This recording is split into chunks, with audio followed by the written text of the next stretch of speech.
नमस्कार.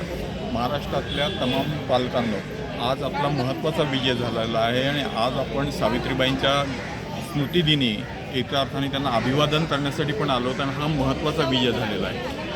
आज नागपूर खंडपीठाने हायकोर्टाच्या आज निर्णय दिलेला आहे आणि त्याप्रमाणे 1 किलोमीटरची अट पूर्णपणे रद्द झालेली आहे. त्याच्यावर स्थगिती दिलेली होती, त्यामुळे त्यांनी शासनाला आता 3 दिवसाची मुदत दिली आहे. त्या 3 दिवसामध्ये त्यांनी सर्व या कायद्यांमध्ये आदेशामध्ये जे आवश्यक ते बदल करायचे आणि त्याप्रमाणे पूर्वीप्रमाणे आता 1 किलोमीटरची अट जाऊन 3 किलोमीटरची अट येईल.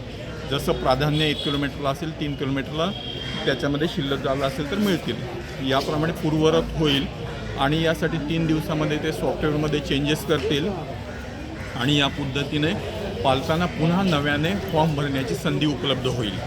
त्यामुळे पालकांनी घाई करू नये. आता 3 दिवसाची मुदत आहे, त्याच्यामध्ये शासन त्यांची प्रक्रिया पूर्ण करेल आणि मग आता त्याचप्रमाणे फॉर्म आधी ज्यांनी भरले त्यांनी कसे भरायचे किंवा नवीन कसे भरायचे या सगळ्या संदर्भामध्ये शासन सूचना देईल.